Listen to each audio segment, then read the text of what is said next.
One of the MCU movies that caught us by surprise was the first iteration of Ant-Man, and then the second installment of Paul Rudd's solo movie came out. And we just fell in love with it. The way it went, everything that happened, and how crucial the movie was for everything that was about to happen in the future regarding one of the main focuses of the movie. And that was the quantum realm. And today, we'll have a first look into the third installment of those movies. We'll tell you everything we know so far, so grab some popcorn and enjoy. They won't open while the system's engaged, Scott. To start off, the renewal for the third movie was announced way back in November 2019, and although the movie has not even started with production, mainly due to the ongoing COVID-19 pandemic, we still got some great news regarding the title of the movie. And the official one of the movie is Ant-Man and the Wasp: Quantumania. A little trippy, don't you think? When the third movie was announced, Peyton Reed was also confirmed to be yet again at the helm of things as the director of the third installment, and joining him, the two main characters of the movie, Paul Rudd and Evangeline Lilly, reprising two phenomenal actors reprising their roles as Scott Lang and Hope Van Dyne, respectively. With all of this information just floating around, we were to wait until December 2020 for Marvel to officially announce the threequel and the returning cast along with an exciting villain coming to town, with whom Ant-Man and the Wasp will be battling it all out. Not my turn of the century chandelier! Now, yes, we got the official confirmation about the threequel, but there was not an official release date for the movie coming with it. But as previously reported, the movie is apparently set to release sometime in 2022. And these news came before the global pandemic situation. Thus, with already several delays on the current movies coming from Marvel Studios, the threequel has a high chance of being delayed for at least half of a year, or even more, in order for it to fit with the rest of the story in the wide MCU. As for the filming side of things, it was announced that the start should be in early 2021, but recent resources said that it will not start filming until summer 2021. So there's the first delay of it, even regarding the whole filming process. If, and that's a big if, the filming starts this year, that leaves the 2022 date open for a potential release date. However, Marvel only has one other 2022 release date set aside after the schedule shuffle, and that is October 7th.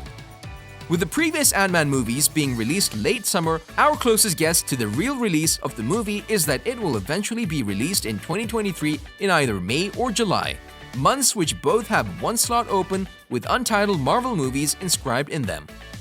That's it for now, but keep your eyes open for any changes coming in the near future, because there will be some for better or worse.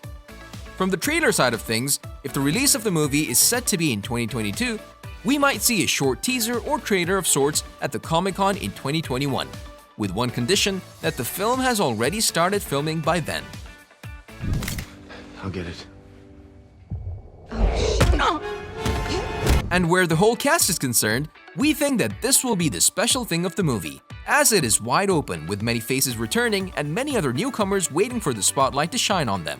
As we mentioned before, Paul Rudd and Evangeline Lilly will reprise their titular characters in the likes of Scott Lang, aka Ant-Man, and Hope Van Dyne, aka the Wasp. Other fellow returning cast members who are joining them are Michelle Pfeiffer and Michael Douglas as Janet and Hank Van Dyne. Scott's daughter, Cassie Lang, is also back for the third installment of the franchise, but the character will not be played by Emma Fuhrmann. Instead, her place will be taken by the Big Little Lies and the Society star Kathryn Newton, who has been officially confirmed for the role. Comic book fans will also know that Cassie becomes a superhero herself in the form of Stature, and Newton has said a word or two about the MCU's version of Cassie and how she'll have superheroic future in store. This, together with Cassie saying that she's going to do her best to be the best superhero of all time, just adds up of us seeing her in a new light, just like what happened in the comics. Fuhrmann, on the other side, did not hold any grudges for being replaced in her role, as she thanked all the fans who supported her and all the kind messages regarding the topic. As for the new cast members, outside of Kathryn Newton, after the first rumors of him being part of the MCU in September 2020, Jonathan Majors has also been confirmed for the role of the big baddie of the MCU, the next Thanos, Kang the Conqueror. When it was first initially reported, it was said that Kang the Conqueror will be set to appear in other MCU projects, setting up the possibility that he is the next big thing that the gang will be battling in the future. This, together with the now confirmed arrival of the Fantastic Four in the MCU, we're bound to see at least a glimpse or a post-credit scene of him in the Ant-Man 3 movie. These are all confirmed members of the cast. Other returning cast members will likely include Michael Pena's extremely talkative Louis, Judy Greer will also reprise her role as Scott's ex-wife Maggie, and Bobby Cannavale as Maggie's new husband Jim Paxton. However, Bobby is not 100% sure of his return. We'll have to wait and see. As for Jimmy Woo, despite him reprising his role in the WandaVision series, he still didn't get the call for Ant-Man 3. And other member who is definitely not returning is Tip T.I. Harris as Scott's friend Dave. Peyton also added that Walton Goggins as Sonny Burgess is not completely out of the picture too. Clever girl. I'm so proud of you. Honey, With the announcement of Kang coming to the MCU, many think that he'll be the main villain of the third movie. However, knowing how Marvel operate this will probably not be the case, and they will try to throw a curveball for us, with him being introduced without being the main threat. There isn't anything confirmed about the plot of the movie, however the title of the movie, Quantumania, suggests that there will be a whole lot of quantum realm related things. And that is what will play a big part in the whole movie. The Easter egg shown in the second movie, the city of Chronopolis in the quantum realm, might just be the source from where the introduction of Kang to the MCU will take place. Cassie Lang is bound to have a bigger role in the threequel, and her origin of becoming Stature being further explored. After all, she is one of the founding members of the future of the MCU, the Young Avengers. As part of Ghost's backstory, it was revealed that her father was none other than Elias Starr, who was seemingly killed off during a quantum experiment that caused his daughter's state, but his comeback isn't necessarily ruled out.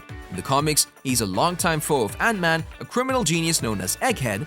Given that MCU's world has changed a lot after the events of Avengers Endgame, it's unlikely that the threequel will bring back Michael Cerveris, Ghost's father, and will rather look into the future than the past. Not much else is known about the plot of the movie outside of the joint leadership from Scott and Hope, the same case as what happened in the sequel. In the third movie, we might also finally get an answer as to what happened with the missing Pym particles from the first movie, and also what happened to Ghost after the events of the second one. work in progress, my ass. On a related note, tell us down in the comment section below which iteration of Kang would you like to see in the threequel. And also don't forget to like, subscribe, and hit the bell icon if you'd like to see more videos like this in the future. Thank you for watching, and we'll see you next time.